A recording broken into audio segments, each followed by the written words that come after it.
Hello friends, welcome to my YouTube channel. In this series of Android crash course, this is a part 3. So let's move quickly. So what we will cover here. So we have chapter 5, enjoy the views.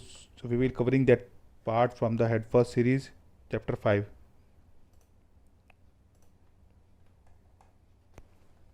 So in this chapter we have to cover the layouts. So we have three kinds of layout in this course. First is relative layout, second is linear layout, and third is grid layout. So what is linear layout? Is a layout where we have display all the widgets relative to each other. So here you can see. So the first view, the first widgets could be placed below the top view relative to the top view. So similarly here that view is relative to the outer view. Then we have linear layout. We have whenever we have add the widgets, so that will either be displayed as a linearly as a vertically or the horizontally. So here you can see the vertically all the views. Suppose we have add the 4 buttons, so all the 4 buttons would be displayed vertically. Similarly we have here we have the horizontally displayed all the views. So difference between the linear layout and the relative layout. Here the positions are relative to each other. Here the positions are not relative, but that is linearly, that whether it is vertically or horizontally. So that is the question that could be asked in your exam. What is the difference between the linear layout or the relative layout, or what is grid layout? So grid layout means it's like a table. We have rows and the columns. So we can put the widgets like row number 0, column number 0. So 0 0 0 1 0 2 0 3 or 0 1 0 1 3. So similarly, so this is called the grid layout. So let us understand in detail.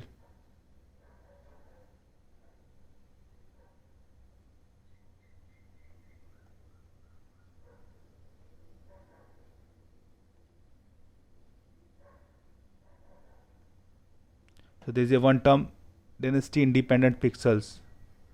So if you see, you have the mobile devices with the different screen sizes, or the some cheaper mobile have some larger pixels, and some the high end mobiles have the smaller pixels. So as the pixel is smaller, the screen would looks like the better screen.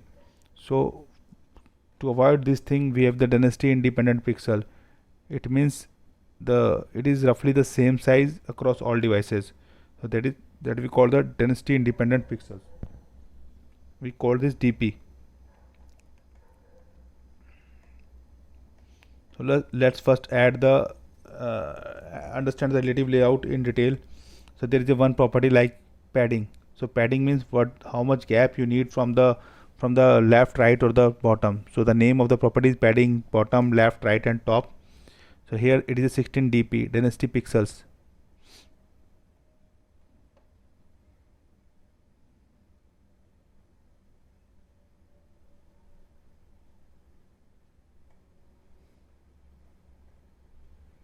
Then you see this is relative layout, and then we have a button, and we have set that button according to the parent. So what the property we write? Layout underscore align parent top true, align parent right equals to true. It means we have to align this based on the parent position to the top and the right. Then you can see here the button is on the top side and the right side of the parent. So that's why we can relatively arrange the widgets in the relative layout.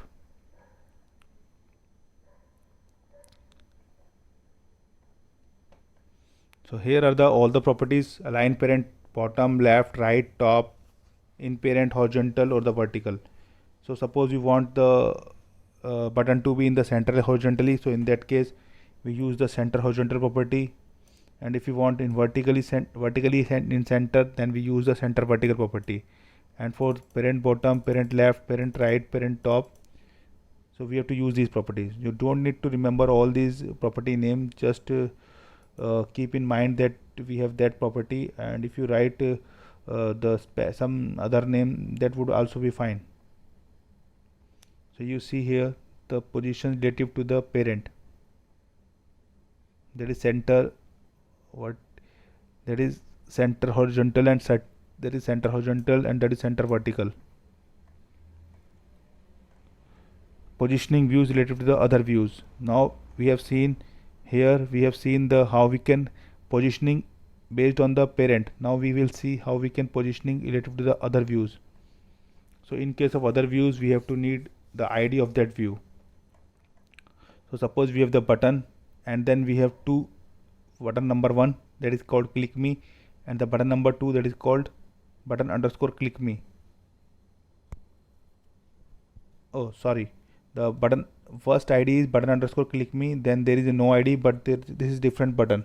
So but we have to arrange the second button with respect to the first button, so we have to use that ID of the first button. So what will we do? So we have a property layout underscore align left and layout underscore below. So it means we want it to be aligned left or below of what? To ID whose ID is button underscore click underscore me. So we have that button. We want the second button to be on the left and the below of the first button. So if here you see the output. So similarly we have the properties, other properties, layout above, below, top, bottom. You don't need to remember all these things, so I'm not covering all these things in detail. Then similarly we have the margin from the top. If you want some distance between the two buttons, then we use the margin top property or the margin bottom property, or the margin left or the margin right property. So here you see the margin top example, that is margin bottom, that is margin left, margin right. So that is relative layout. Then comes the linear layout. So first property is the orientation. Here you see the orientation property, so that could be vertical or the horizontal. So that is, you see here the first left hand side there is a vertical orientation, and here on the right hand side there is horizontal orientation. So you have to see how you want your user interface, vertically or horizontally.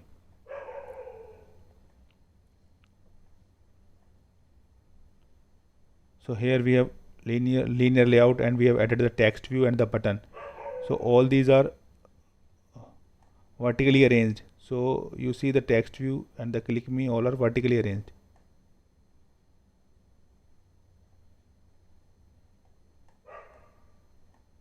So now you see we want that there are three things in that UI: to, message and send. But we are using the linear layout and the vertical orientation, but you see this user interface is not very attractive. Here you see the spaces for the message is very limited, and the send and the two buttons all are uh, glued together.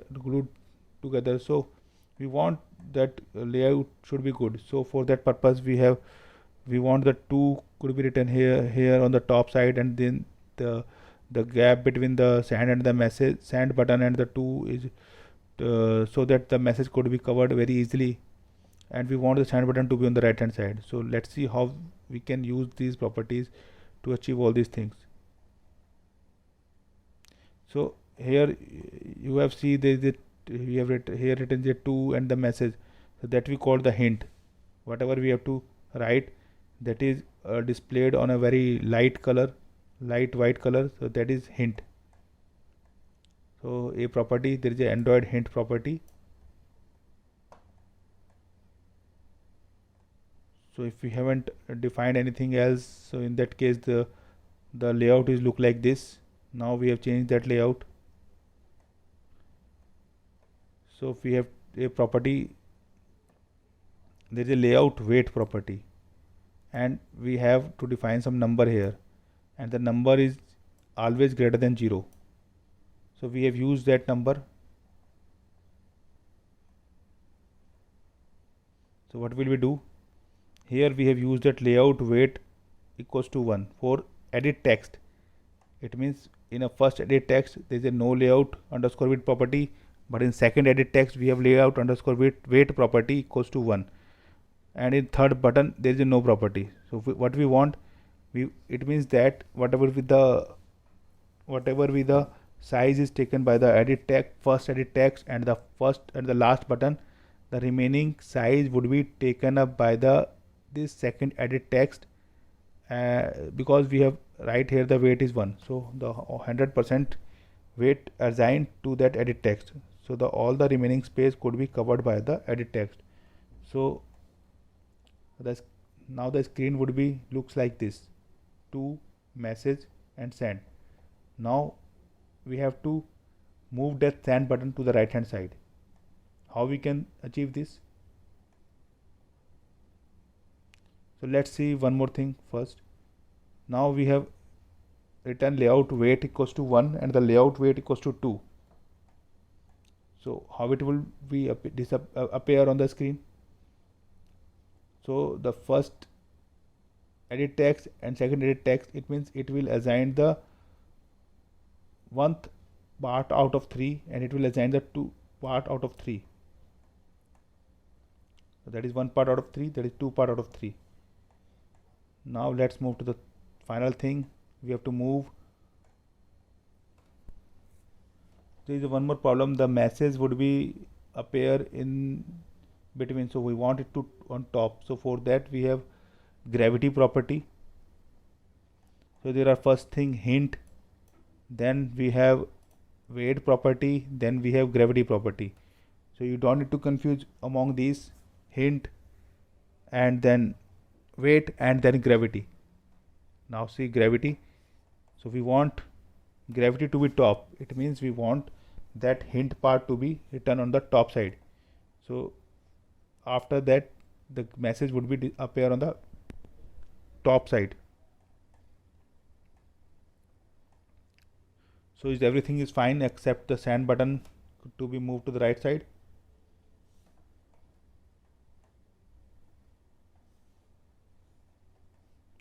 So these are the other values of the gravity: top, bottom, left, right, center, horizontal. You don't need to remember all these things. Now we have one more property, layout underscore gravity. This time this is not the gravity, this is layout underscore gravity, and we have write this right, so it will move to the right side. So you keep in your mind that the layout underscore gravity is for moving a particular widget on the left, right, and top or bottom. But the layout, only the gravity property is when we want to move the hint part on the top, right, bottom position.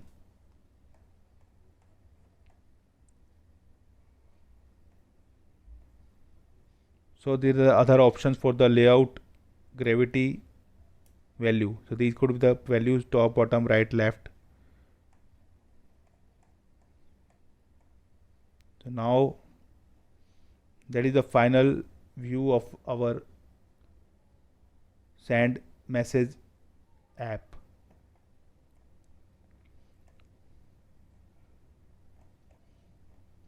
Now move to the gravity layout. Now move to the grid layout. So here is the grid layout. So that is, you see, when we add some widgets, it will display on the like a table. So we have rows and the columns, and the rows start from the 0 and the column start from the 0. So here this is the text view is a 0 position. Click me is a 0 1 position. Please type here is a 1 0 position, and this is the 1 1 position. So we have to first define the column number of columns. So we have defined here 2 columns. So it will divide the screen in the 2 columns. Then we have also the row count. So it will then define the number of rows in a grid layout. So here we have text view, button, and edit text. So text view, button, and edit text. We have 2 by 2. We have defined the 2 rows and 2 columns. So it will divide the screen into 4 parts. So here we have 3 widgets. So all these widgets are, so first is edit text, then button, then edit text. So edit text, then button, then edit text.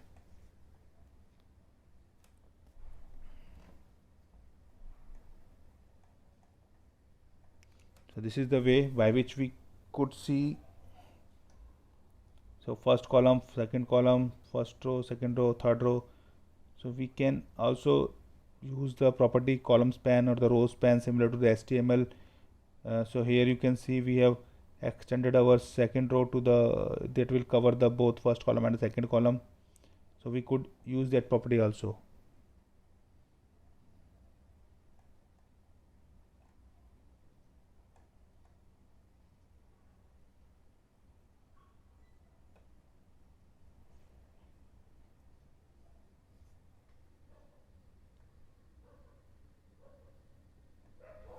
So in case of grid layout, we have to define the layout row, layout column. So we have defined 0 0 for text view, 0 1 for the edit text, and 1 0 for the